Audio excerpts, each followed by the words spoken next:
Hello everyone. आज हम class 8 chapter 9 linear equation in one variable का वर्कशीट 1 कंटिन्यू करेंगे। इससे पहले वाले पार्ट में हम लोगों ने क्वेश्चन नंबर 8 तक सॉल्व कर लिया था। आज हम लोग क्वेश्चन नंबर 11 देखते हैं और इसमें 3 ही क्वेश्चन देखेंगे, सिर्फ जो इंपॉर्टेंट है वो देख ले रहा है। तो यहाँ है question number 11, 0.5x - 4 divided by 2.4x + 6 is equal to -5/3। तो ये जो मेरा इक्वेशन दिया है, इसे सबसे पहले हमें क्या करना रहता है, तो सबसे पहले हम करते हैं कि इसे क्रॉस मल्टीप्लाई करते हैं। तो क्रॉस मल्टीप्लाई किस में करना है, ये 3 और ये हो गया 0.5x - 4 से मल्टीप्लाई हो जाएगा और यहाँ 2.4x + 6 मल्टीप्लाई हो जाएगा -5 से। तो इन दोनों टर्म को मल्टीप्लाई कर लेना है, तो इसे मल्टीप्लाई करके हम लिख लेते हैं। तो ये देखिए यहाँ लिख चुके हैं इसे मल्टीप्लाई के फॉर्म में। ये 3 मल्टीप्लाई होगा 0.5x से, उसके बाद 3 मल्टीप्लाई करेंगे -4 से, फिर इज इक्वल टू के बाद क्या लिखेंगे, -5 मल्टीप्लाई करके लिख देंगे 2.4x के साथ और -5 को मल्टीप्लाई कर देंगे 6 के साथ। तो जो यहाँ पे आंसर आ रहा है उसे लिख लेते हैं।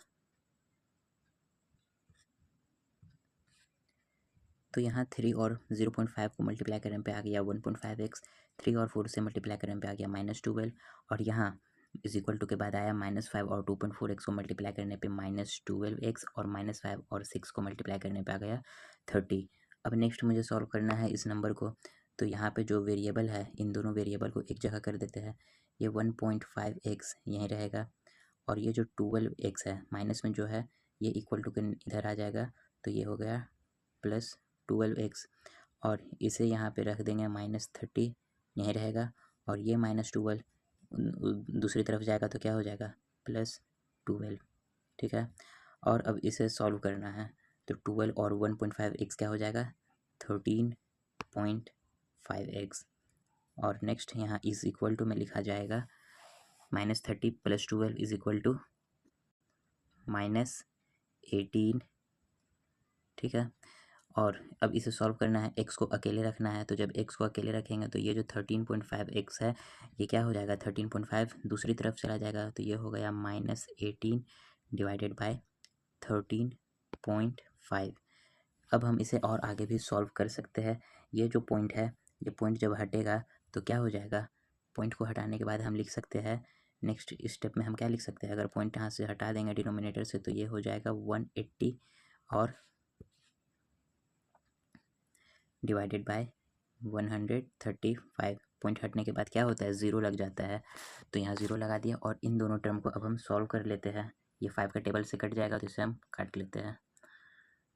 तो यहाँ देखिए सबसे पहले इसे 5 से डिवाइड किया, 5 का टेबल में 36 टाइम्स में 180 आ गया और 135 आ गया, 27 टाइम्स में 135 आ गया और ये जो रहा 36 और 27 ये दोनों 9 का टेबल में आ जाता है। तो इन दोनों को 9 के टेबल से डिवाइड कर दिए तो 9 4 ज़ा 36 आ गया और 9 3 ज़ा 27 भी आ गया। अब इसे क्या करना है, जो मेरा बच गया है उस टर्म को लिख देते हैं। तो यहाँ क्या बचा है, न्यूमरेटर में बच गया है -4 और डिनोमिनेटर में है 3। तो यही जो मेरा टर्म आ गया है, x का वैल्यू आ गया है -4/3। अब इसे वेरीफाई कर लेंगे, तो चलिए इसे वेरीफाई भी कर लेते हैं। तो यहाँ लिख चुके हैं verify for x is equal to -4/3 जो मेरा वैल्यू आया था। अब उसे हम LHS साइड में जो है, ये LHS है, इसमें हम x इज इक्वल टू क्या लिख देंगे -4/3।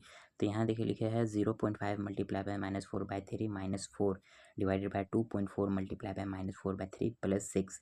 तो सबसे पहले ये दोनों टर्म को सॉल्व कर लेते हैं, जो मल्टीप्लाई में है इन दोनों को सॉल्व करेंगे, यहाँ भी जो मल्टीप्लाई में है इन दोनों को सॉल्व करके इसका वैल्यू लिखते हैं क्या आ रहा है। तो यहाँ देखिए इसे सॉल्व करके लिखे है, इन दो टर्म को पहले हम मल्टीप्लाई किए हैं। 0.5 और 4 को मल्टीप्लाई करने पे क्या आ गया, 2 आ गया, -2 और डिवाइड में 3 था तो यहाँ डिवाइड में 3 लिखे। ये क्या है -4 है तो इसे हम लिख दिए -4 डिवाइडेड बाय 1 और नीचे डिनोमिनेटर में क्या है 2.4 मल्टीप्लाई बाय -4/3 + 6।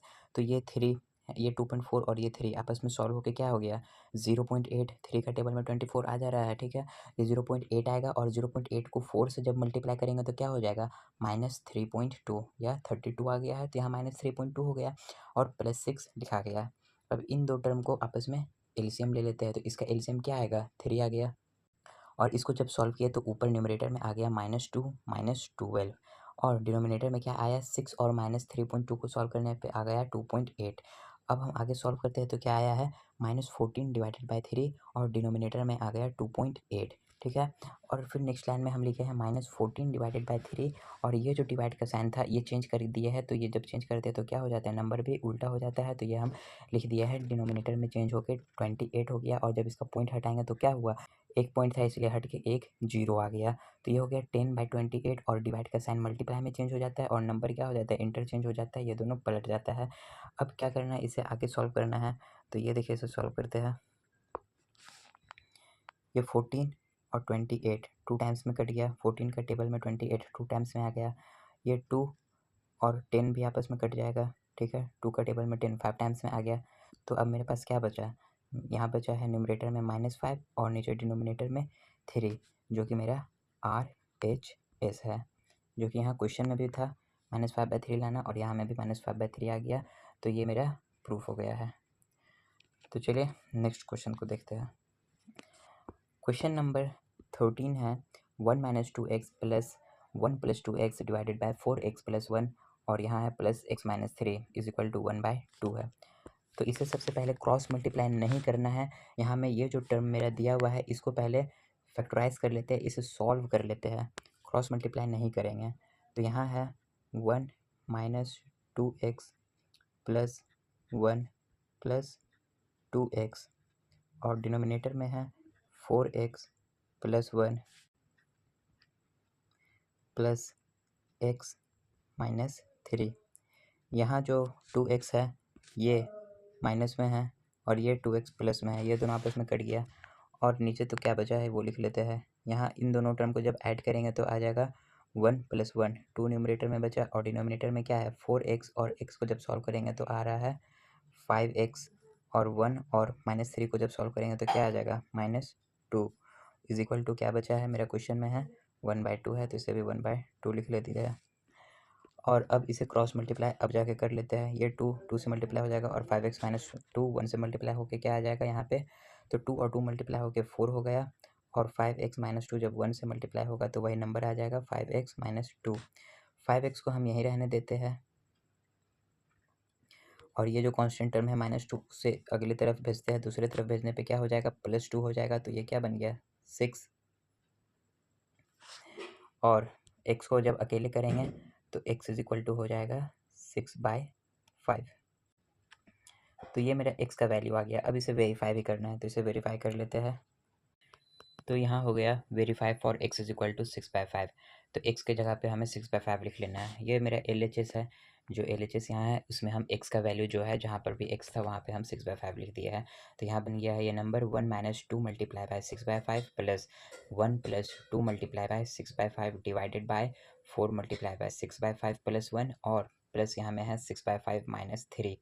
तो इन दोनों को जब को हम सॉल्व किए तो यहाँ क्या आ जाएगा, 1 - 6 2 12 डिवाइडेड बाय 5, तो यहाँ लिख दिया है 1 - 12 डिवाइडेड बाय 5।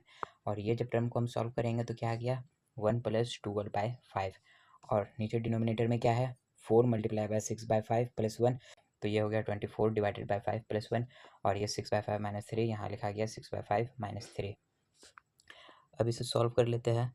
तो यहाँ पे ये बचेगा ये 12/5 -12/5, यहाँ +12/5, ये दोनों कैंसिल आउट हो गया।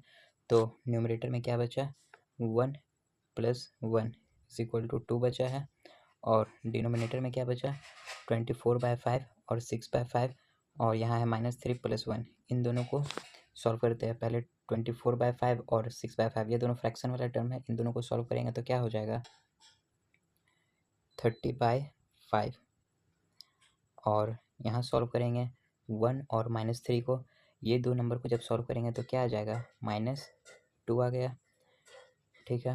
अब यहाँ सॉल्व कर लेते हैं ये 30/5, ये 30/5 सॉल्व होके क्या आ जाएगा 6 टाइम्स में आ गया, 6 5 ज़ा 30 आ गया। तो यहाँ हम लिख लेते हैं 2 डिवाइडेड बाय 6 - 2 कितना हो जाएगा, 6 - 2 हो गया 4, और इन दो टर्म को आपस में सॉल्व कर लेते हैं। तो 2 का टेबल में 2 टाइम्स में आ गया 4, तो ये बचा 1/2।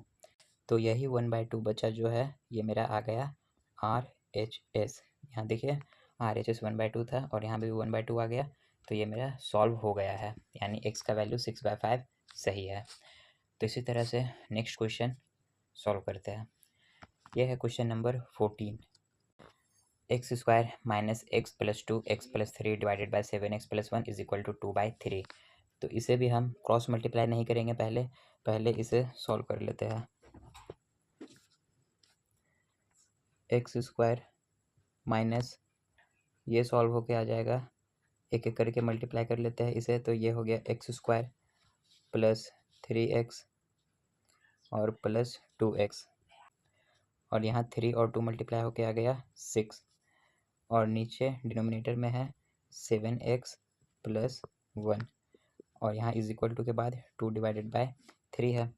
अब इसके ब्रैकेट को खोल देते हैं, तो ये मल्टीप्लाई जो है माइनस का जो साइन है वो अंदर चला जाएगा, तो यहाँ लिखा गया x square minus x square minus 3x minus 2x plus 6 minus 6 होगा, नीचे डिनोमिनेटर में लिखा जाएगा 7x plus 1 is equal to 2/3। यहाँ एक्स स्क्वायर और ये एक्स स्क्वायर पॉजिटिव और नेगेटिव कट गया, तो यहाँ क्या बचा, न्यूमरेटर में बच रहा है -3 और -2, इन दोनों को सॉल्व करेंगे तो आ गया -5x और -6, साथ ही साथ नीचे बचा है 7x प्लस 1 और इज इक्वल टू के पास है 2/3। अब क्या करना है, ये जो नंबर सॉल्व हो गया है अब इसे क्रॉस मल्टीप्लाई कर देते हैं, ये इससे और ये से क्रॉस मल्टीप्लाई हो जाएगा, तो इसे हम नया जगह लिख लेते हैं। तो यहाँ से मल्टीप्लाई करके लिख दिया है 3 multiply by -5 -6 is equal to 2 multiply by 7x plus 1। अब इसे एक एक करके मल्टीप्लाई कर लेंगे, तो ये 3 -5 से मल्टीप्लाई होके आ गया -15x, 3 -6 से मल्टीप्लाई होके -18 बन गया, और यहाँ इक्वल टू के बाद है 2 7x से मल्टीप्लाई होके 14x बना, और यहाँ 2 1 से मल्टीप्लाई होके 2 बन गया। अब हमें वेरिएबल को साथ रखना है, तो यहाँ -15x है और यहाँ 14x है, तो जब ये 14x इस तरफ जाएगा तो क्या हो जाएगा, -14x हो जाएगा, और -15x और -14x ऐड होके क्या हो गया, -29x। इसी तरह -18 जो है वो इज इक्वल टू के अलग साइड जाएगा तो क्या हो जाएगा, 2 है यहाँ और ये हो जाएगा 18, तो 18 और 2 क्या हो गया, प्लस में 20 आ गया, और x को अकेले करना है, तो जब x को अकेले रखेंगे तो क्या हो जाएगा, -20/29, ये साइन जो माइनस का है वो भी तो इधर जाएगा, तो ये हो गया -20/29। अब यही टर्म से हमें वेरीफाई भी करना है, तो इसे हम वेरीफाई भी कर लेते हैं। तो यहाँ हम लिख चुके हैं verify for x is equal to -20/29।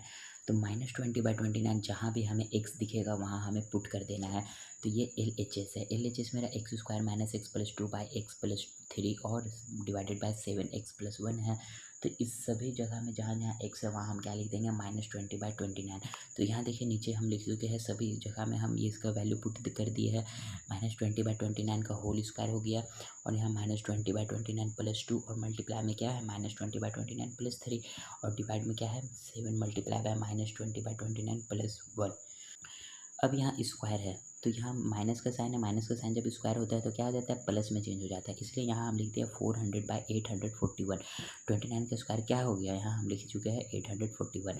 उसी तरीके से ये जो मेरा टर्म है -20/29 प्लस 2 और यहाँ -20/29 प्लस 3, इन दोनों का हम एलसीएम लिए, जब एलसीएम लिए तो यहाँ क्या आ गया, -20 प्लस 58/29, और यहाँ आ गया -20 प्लस 87/29, और यहाँ जो ये टर्म है मेरा -7 मल्टीप्लाई बाय -20/29 प्लस 1, इसको सॉल्व करके यहाँ आंसर आ रहा है -140 प्लस 29/29।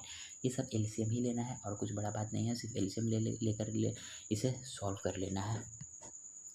आगे ये जो 400/841 एज इट इज़ वही लिखा गया है, यहाँ में वही था, यहाँ में भी वही लिखा गया है।